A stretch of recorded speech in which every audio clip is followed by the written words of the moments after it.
O silêncio de um homem perigoso assusta mais do que 1000 gritos desesperados.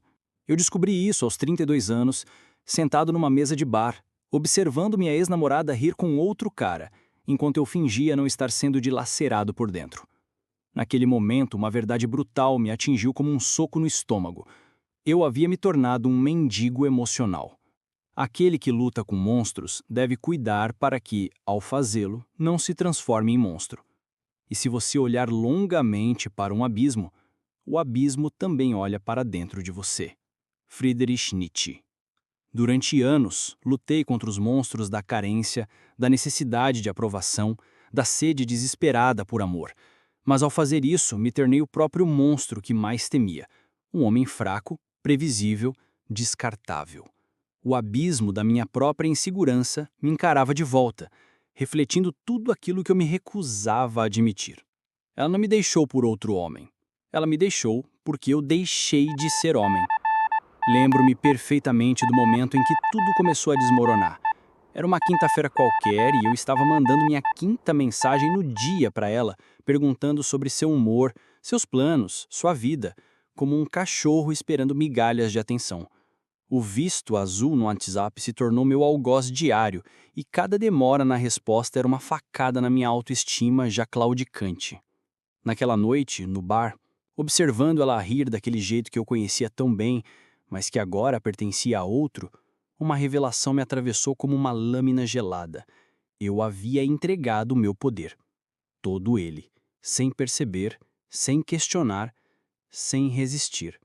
O poder de decidir meu humor, o poder de definir meu valor, o poder de escolher quando falar e quando calar. Eu havia terceirizado a minha felicidade para uma mulher que, inteligentemente, percebeu que um homem sem poder próprio não passa de um fardo emocional.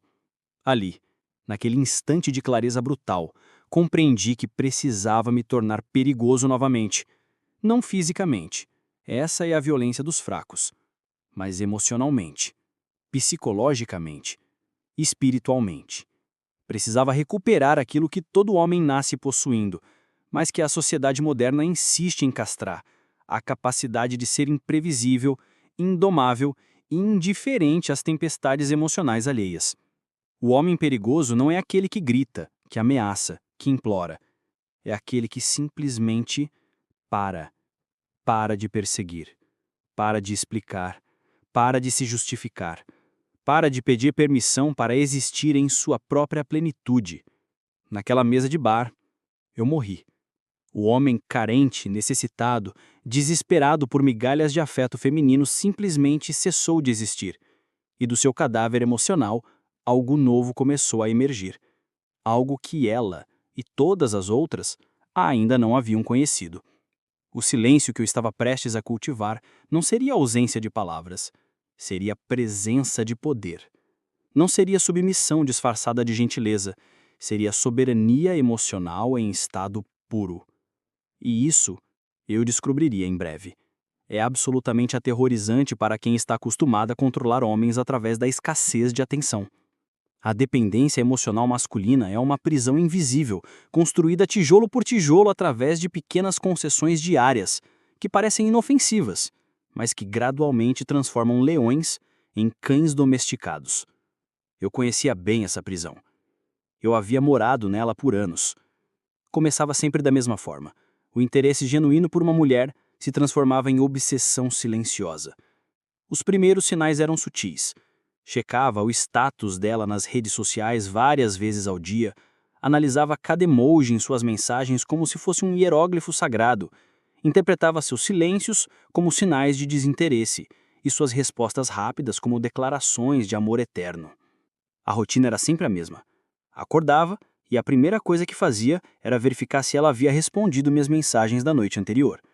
Meu humor para o dia inteiro dependia dessa resposta. Se ela respondia rápido e com entusiasmo, eu flutuava. Se demorava ou respondia secamente, eu afundava em pensamentos obsessivos, criando cenários na minha mente onde ela estava perdendo o interesse, conhecendo outros caras, se cansando de mim. Durante o trabalho, minha mente estava sempre dividida, metade focada nas tarefas, metade aguardando a próxima notificação. Cada vibração do celular era um pico de adrenalina. Seria ela? Quando não era, vinha a frustração. Quando era, vinha o alívio temporário, seguido imediatamente pela ansiedade de como responder da forma certa. As conversas se tornaram campos minados. Eu analisava cada palavra que ela dizia procurando sinais ocultos de interesse ou desinteresse. Quando ela mencionava outros homens, mesmo casualmente, meu estômago se contraía. Quando elogiava algo em mim, eu me agarrava naquilo como um náufrago se agarra a um pedaço de madeira. Eu comecei a moldar minha personalidade de acordo com o que achava que ela queria. Se ela gostava de filmes de drama, eu virava um cineasta de dramas da noite para o dia. Se ela mencionava achar homens intelectuais atraentes, eu começava a citar filósofos em conversas casuais. Eu estava me apagando, substituindo a minha essência por uma versão editada e melhorada de mim mesmo. O pior era quando ela ficava distante. Nesses momentos, minha mente se transformava em uma máquina de tortura psicológica. Criava teorias sobre o que havia feito de errado, revisava nossas últimas conversas em busca de pistas. Imaginava ela com outros homens, mais interessantes, mais atraentes, mais tudo. Eu vivia num estado constante de alerta, como um soldado em território inimigo. A ironia cruel é que quanto mais eu demonstrava interesse, mais ela se afastava. Quanto mais eu me esforçava para impressioná-la, menos impressionante eu me tornava. Quanto mais eu me disponibilizava, menos disponível ela ficava. Era como tentar segurar a água com as mãos. Quanto mais eu apertava, mais escorria pelos meus dedos. Eu havia me tornado um homem reativo, não proativo. Minha vida girava em torno dela, das vontades, dos humores, das decisões. Eu era um satélite orbitando um planeta que nem sequer sabia da minha existência na maior parte do tempo. E o mais devastador de tudo, eu havia perdido completamente o contato comigo mesmo. Não sabia mais o que realmente gostava, o que realmente queria, quem realmente era. Havia me tornado uma versão masculina do que achava que ela desejava, perdendo no processo tudo aquilo que me fazia único, interessante, valioso. Essa era a prisão. E eu nem percebia que havia entregado as chaves para ela. Foi numa madrugada insone, 3 semanas após aquela noite no bar, que Nietzsche me salvou de mim mesmo. Estava folheando o Assim Falou Zaratustra, não por pretensão intelectual, mas por desespero existencial, quando uma passagem me atingiu como um raio em céu limpo. Ali estava a chave que eu procurava sem saber que procurava, a vontade de poder. Não o poder sobre outros, mas o poder sobre si mesmo. Não a dominação externa, mas a soberania interna. A força vital que move o homem em direção à sua própria superação, à sua própria criação, à sua própria afirmação no mundo. Eu havia entregado minha vontade de poder, toda ela, para uma mulher que nem sequer pediu por isso. Naquele momento, uma verdade brutal e libertadora se cristalizou na minha mente. Eu havia passado anos tentando ser amado, quando deveria ter passado esse tempo aprendendo a ser temido. Não o medo físico, isso é vulgar, mas o medo de perder algo valioso, o medo de não conseguir me conquistar novamente, o medo de descobrir que eu era insubstituível. A diferença é abissal. O homem que busca ser amado se coloca numa posição de carência, de necessidade e de inferioridade. Ele implora por atenção, por aprovação, por migalhas de afeto. O homem que inspira medo respeitoso, que se faz valer, ocupa uma posição de abundância, de escolha, de superioridade natural. Compreendi que minha ex não me deixou por falta de amor. Ela me deixou por excesso de disponibilidade. Eu havia me tornado previsível, seguro demais, garantido demais. Onde estava o desafio? Onde estava a conquista? Onde estava o risco emocionante de me perder? A vontade de poder, percebi, não é sobre controlar outros, é sobre controlar a si mesmo com tal maestria que outros naturalmente gravitem ao seu redor, atraídos pela sua energia magnética, pela sua presença inabalável, pela sua indiferença sedutora. Lembrei-me de homens que conhecia e que sempre pareciam ter mulheres interessadas neles. Não eram necessariamente os mais bonitos, nem os mais ricos, mas havia algo neles. Uma qualidade indefinível, uma presença, uma certeza de si mesmos que era simultaneamente atraente e perturbadora. Eles não perseguiam, eles atraíam. Não imploravam atenção, eles a recebiam naturalmente. Não se justificavam, eles simplesmente eram. E esse ser era tão sólido, tão indestrutível, que criava um campo gravitacional emocional ao seu redor. Percebi que eu havia confundido gentileza com fraqueza, disponibilidade com valor, carinho com servidão. Eu havia acreditado na mentira moderna de que o homem evoluído é aquele que se anula em favor da mulher, que se diminui para que ela se sinta maior, que abre mão da sua força para parecer sensível. Mas Nietzsche me mostrou que isso é a antítese da evolução. É involução. É a negação da própria essência masculina em favor de uma versão domesticada e castrada do que um homem pode ser. A vontade de poder não é crueldade, é honestidade brutal consigo mesmo. É a recusa de viver uma vida menor do que aquela que você é capaz de viver. É a determinação de ser extraordinário num mundo que conspira para torná-lo medíocre. Naquela madrugada, olhando para o espelho do banheiro, vi um estranho me encarando de volta. Não era mais o homem carente de 3 semanas atrás, mas ainda não era o homem que eu poderia me tornar. Era algo entre os dois, uma criatura em metamorfose, saindo do casulo da dependência emocional. A partir daquela noite, não seria mais um homem que acontece com a vida. Seria um homem que faz a vida acontecer. E essa diferença, eu descobriria, muda absolutamente tudo. O verdadeiro poder não reside na capacidade de causar tempestades, mas na habilidade de permanecer impassível enquanto elas acontecem ao seu redor. Descobri isso quando comecei a praticar o que chamei de niilismo silencioso. Não a negação da vida, mas a negação da necessidade desesperada de validação externa. Era uma filosofia de vida baseada numa premissa radical.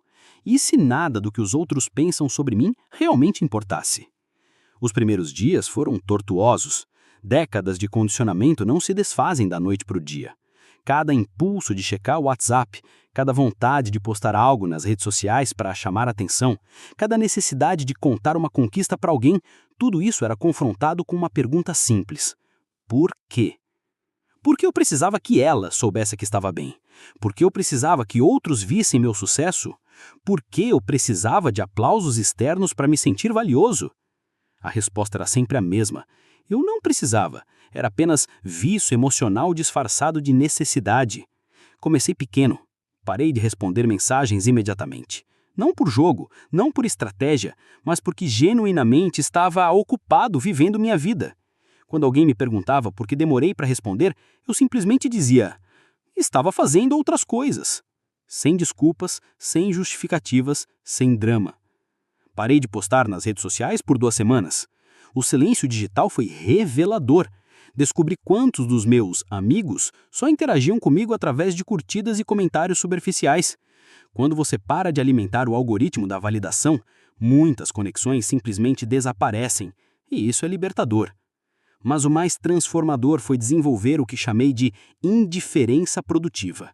Não era frieza nem crueldade, era simplesmente a recusa de deixar as emoções alheias ditarem meu estado interno. Se alguém estava irritado comigo, eu observava sem absorver. Se alguém tentava me manipular emocionalmente, eu reconhecia o padrão sem cair nele. Aprendi a responder em vez de reagir. A diferença é sutil, mas poderosa. Reações são automáticas, previsíveis, controláveis. Respostas são deliberadas, calculadas, soberanas. Um homem que reage está sendo controlado. Um homem que responde está no controle. Com as mulheres, isso criou uma dinâmica completamente nova. Acostumadas a homens que reagiam aos seus humores, que se desesperavam com os seus silêncios, que se derretiam com seus sorrisos, elas não sabiam como lidar com a minha nova indiferença serena. Lembro-me especificamente de um encontro com uma mulher que conheci num café. Linda, inteligente, acostumada a ter homens disputando sua atenção. Durante nossa conversa, ela mencionou casualmente outros pretendentes, claramente testando minha reação. Antes eu teria ficado inseguro, competitivo, ansioso. Agora simplesmente assenti e mudei de assunto. Ela pareceu genuinamente confusa. Você não vai perguntar sobre eles? Questionou. Por que perguntaria? Respondi, tomando meu café calmamente. Ela ficou desconcertada. Por algumas semanas ela tentou provocar reações em mim. Contava sobre outros homens, criava situações de ciúme, testava minha paciência. Eu permaneci inabalável, genuinamente desinteressado nos seus jogos emocionais. O interessante é que quanto mais indiferente eu ficava, mais interesse ela demonstrava. Não era estratégia, Era consequência natural. Eu havia me tornado um enigma, algo que ela não conseguia decifrar ou controlar. E isso a intrigava profundamente. O niilismo silencioso me ensinou que a maior parte dos dramas humanos são opcionais. Você escolhe se envolver ou não, você escolhe se importar ou não, você escolhe reagir ou não. E quando você consistentemente escolhe a não reação, desenvolve uma presença magnética que é simultaneamente atraente e perturbadora. As pessoas começaram a me procurar mais, não para validação. Eu não oferecia mais isso gratuitamente, mas para compreender. Havia algo diferente em mim, algo que elas não conseguiam nomear, mas que as fascinava. Eu havia me tornado perigoso da forma mais sutil possível, tornando-me imune às suas tentativas de controle emocional. A transformação real acontece no corpo, não apenas na mente. E foi na academia, no espelho embaçado pelo suor, que percebi que minha postura havia mudado completamente. Não era mais um homem curvado, olhos baixos, ombros caídos, que implorava aprovação silenciosa. Minha coluna estava ereta, meu olhar direto, meus movimentos deliberados. Eu ocupava espaços sem pedir licença. Caminhava como se o mundo me devesse passagem, não por arrogância, mas por direito natural. A linguagem corporal é a primeira linguagem. Antes de você abrir a boca, seu corpo já está contando uma história sobre quem você é. E por anos, minha história corporal havia sido de um homem derrotado, inseguro, em busca de aprovação. Agora era a história de alguém que não precisava provar nada para ninguém. Aprendi a controlar meu tom de voz, não mais agudo e acelerado pela ansiedade, mas grave e pausado. Descobri que o silêncio entre as frases tem mais poder que as próprias frases. Uma pausa bem colocada pode ser mais eloquente que 1000 palavras desesperadas. Nos encontros, parei de fazer perguntas como um entrevistador ansioso. Em vez de "o que você gosta de fazer?" ou "qual é seu filme favorito?", eu simplesmente observava e fazia declarações. Você parece alguém que valoriza autenticidade. Ou tem a impressão de que você não tolera superficialidade. Isso criava uma dinâmica diferente. Em vez de eu tentando impressioná-la, ela tentando se definir para mim. Desenvolvi o que chamei de presença magnética silenciosa. Não era sobre falar menos, era sobre falar melhor. Cada palavra pesada, intencional, carregada de significado. Eliminei completamente as palavras de enchimento, as desculpas desnecessárias, as autodepreciações reflexivas. Quando uma mulher me testava, e elas sempre testam, minha resposta não era defensiva ou explicativa, era simplesmente um olhar. Um sorriso quase imperceptível. Um silêncio que dizia: "Você realmente acha que isso funciona comigo?" Lembro de um encontro específico onde a mulher chegou deliberadamente 20 minutos atrasada sem avisar. Antes eu teria ficado ansioso, mandado mensagens perguntando se estava tudo bem, me justificado por não ter esperado. Dessa vez, quando ela chegou com uma desculpa elaborada e claramente falsa, eu simplesmente disse: "Tudo bem, você tem 15 minutos da minha atenção antes do meu próximo compromisso." Ela ficou chocada. Não estava acostumada com sequências reais pelos seus testes. Tentou negociar, explicar, seduzir. Eu mantive minha palavra. Após 15 minutos exatos, me levantei, paguei minha conta e saí. Sem drama, sem explicações adicionais, sem promessas de ligar depois. Ela me mandou mensagem por semanas. A mudança no meu guarda-roupa também foi fundamental. Não sobre marcas caras ou ostentação, mas sobre como a roupa conversa com o seu corpo e a sua personalidade. Comecei a vestir roupas que me faziam sentir poderoso. Não roupas que eu achava que impressionariam outros. A diferença na minha postura era imediata. Aprendi a arte do contato visual. Não o olhar desesperado de quem busca aprovação, nem o olhar desviado de quem tem medo de ser rejeitado. Mas um olhar sereno, de quem está confortável consigo mesmo. Um olhar que diz: "Eu te vejo, mas não preciso de você." As reações eram imediatas e consistentes. Mulheres que antes me ignoravam começaram a notar minha presença. Não porque eu estava tentando chamar a atenção, mas porque eu havia me tornado genuinamente interessante. Um homem que não estava disponível emocionalmente para jogos infantis. A ironia é que quanto menos eu me esforçava para impressionar, mais impressionante eu me tornava. Quanto menos eu buscava atenção, mais atenção eu recebia. Quanto menos eu me importava com a aprovação alheia, mais aprovação eu ganhava. Mas isso não era o objetivo. Era apenas a consequência natural de um homem que havia recuperado a sua soberania emocional e a estava expressando através de cada gesto, cada palavra, cada silêncio.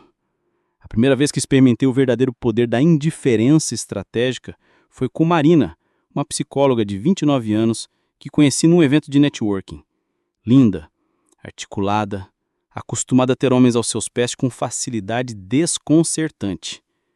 Nosso primeiro encontro foi num restaurante que ela escolheu. Durante o jantar, ela fez algo que eu já havia presenciado dezenas de vezes antes. Começou a falar de um ex-namorado, claramente testando minha reação. Antes eu teria ficado desconfortável, tentaria mudar de assunto, ou pior ainda, tentaria competir indiretamente com fantasmas do passado. Dessa vez eu simplesmente continuei comendo minha entrada e disse, interessante.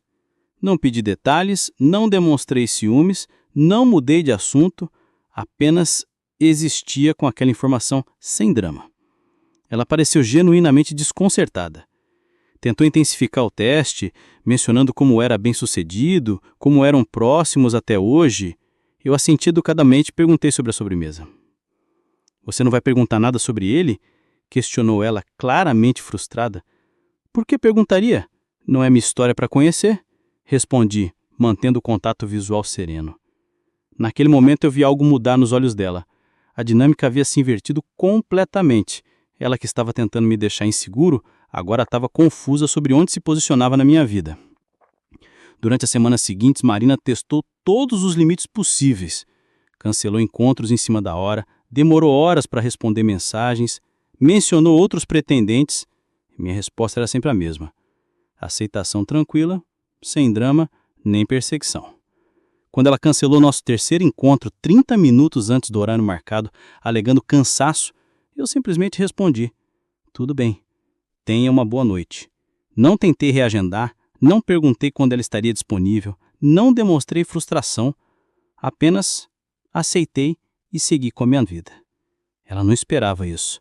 Acostumada a homens que imploravam por uma segunda chance, que faziam cenas, que tentavam negociar, ela ficou completamente desarmada pela minha indiferença genuína. 3 dias depois, ela me ligou. Não mandou mensagem. Ligou. Podemos nos ver hoje à noite? Perguntou com um tom que eu nunca havia escutado dela antes. Havia uma urgência, quase vulnerabilidade. Não posso hoje, respondi honestamente. Tenho outros planos. Que planos? Perguntou, e eu pude sentir a insegurança na voz. Planos, repeti, sem elaborar. Ela ficou em silêncio por alguns segundos. E amanhã? Vou verificar minha agenda e te dou retorno. Quando nos encontramos na semana seguinte, ela era uma pessoa completamente diferente. Atenta, presente, genuinamente interessada em me conhecer. Não havia mais testes, não havia mais jogos. Ela havia compreendido algo fundamental. Eu não era um homem que podia ser controlado através de escassez artificial de atenção. Outro momento marcante foi com Carla, uma executiva que conheci num bar. Ela tentou o clássico jogo do difícil acesso. Respondia mensagens com uma palavra, sempre estava ocupada, tratava nossa interação como se eu fosse um entre muitos pretendentes disputando a sua atenção. Ao invés de intensificar meus esforços, como ela esperava, eu simplesmente parei. Não respondi a última mensagem monossilábica, não tentei agendar outro encontro, não demonstrei frustração, apenas redirecionei minha energia para outras áreas da minha vida. 2 semanas depois, ela apareceu no mesmo bar onde nos conhecemos. Coincidência interessante. Quando me viu, veio direto falar comigo. Por que você parou de me procurar? Perguntou sem rodeios. Você não parecia interessada, respondi calmamente. Eu sou difícil mesmo. A maioria dos caras insiste. Eu não sou a maioria dos caras. Insistir com quem não demonstra interesse é desperdiçar meu tempo. Ela ficou impressionada com a honestidade brutal. Ali mesmo no bar, ela me disse que nunca havia encontrado um homem que simplesmente aceitasse o seu não, sem drama ou perseguição. E isso havia feito ela repensar o interesse. Esses momentos me ensinaram uma verdade fundamental. A escassez só funciona quando existe demanda desesperada. Quando você genuinamente não precisa de algo, a escassez perde todo o poder. E isso é absolutamente aterrorizante para quem está acostumado a controlar através da privação. Foi numa sexta-feira de outubro que tudo se cristalizou em um momento de clareza absoluta. Eu estava no mesmo bar onde havia visto minha ex meses antes, mas dessa vez não estava fugindo de memórias. Estava simplesmente vivendo. E então ela apareceu. Não sozinha, acompanhada do mesmo cara daquela noite que me destruiu emocionalmente. Mas algo havia mudado radicalmente. Não era eu que estava deslocado. Era ela quem parecia perdida, observando-me discretamente enquanto eu conversava tranquilamente com duas mulheres que havia conhecido ali mesmo. Quando nossos olhares se cruzaram, eu simplesmente acenei educadamente e voltei à minha conversa. Não havia raiva, não havia mágoa, não havia o desespero desesperado de provar que estava bem. Eu genuinamente estava bem, melhor que bem, estava próspero. 10 minutos depois, ela veio até a minha mesa. Oi, disse com aquele sorriso que antes me derretia. Oi, respondi, mantendo meu tom neutro, mas cordial. Como você está? Muito bem, obrigado. Não perguntei como ela estava, não demonstrei curiosidade sobre a vida atual dela, apenas existi ali, presente, mas não disponível emocionalmente. Ela pareceu esperar algo mais, uma pergunta, um convite para conversar, algum sinal de que eu ainda carregava sentimentos por ela. Quando percebeu que não viria, algo mudou em sua expressão. Você parece diferente, disse claramente desconfortável com a minha nova energia. As pessoas mudam, respondi, tomando um gole da minha bebida. Ela tentou prolongar a conversa, fazer perguntas sobre a minha vida, criar conexão, mas eu respondi educadamente sem reciprocidade emocional. Não era frieza calculada, era genuína indiferença. Ela havia se tornado apenas mais uma do meu passado, sem poder algum sobre o meu presente. Quando ela finalmente entendeu que não conseguiria mais nada além de educação básica, voltou para sua mesa. Mas a noite não terminou ali. Durante as próximas 2 horas, eu a vi olhando repetidamente em minha direção. Vi seu namorado perceber isso e ficar visivelmente incomodado. Vi ela criar desculpas para passar perto da minha mesa, claramente esperando que eu a parasse para conversar mais. Eu não a parei. Quando uma das mulheres com quem eu estava conversando sugeriu irmos para outro lugar, eu aceitei sem hesitar. Ao passarmos pela mesa dela, ela me olhou com uma expressão que eu conhecia bem. Era o mesmo olhar desesperado que eu costumava ter quando ela estava perdendo o interesse em mim. A ironia era perfeita e devastadora. Ela estava experimentando pela primeira vez a sensação de ser invisível para alguém que já havia sido importante para ela. E isso era claramente perturbador. No dia seguinte, ela me mandou uma mensagem. Depois outra. Depois me ligou. Todas foram ignoradas. Não por vingança, mas porque genuinamente não havia nada que ela pudesse me oferecer que eu precisasse ou quisesse. 2 semanas depois, descobri através de amigos em comum que eles haviam terminado. Aparentemente, ela havia se tornado distante e nostálgica após nosso encontro. Ele percebeu que estava perdendo a atenção dela para fantasmas do passado e não soube lidar com isso. Ela tentou me procurar pessoalmente, aparecendo no café onde eu frequentava regularmente. Quando me viu, veio diretamente ao ponto. Posso conversar com você? Claro, disse, mas não me levantei nem a convidei para sentar. Eu terminei com ele, disse como se isso fosse uma informação relevante para mim. Tudo bem, respondi sem demonstrar qualquer reação emocional. Eu estava pensando, talvez possamos tentar de novo. Você mudou muito, eu também mudei. Naquele momento, olhando para ela, linda como sempre, vulnerável de uma forma que eu nunca via,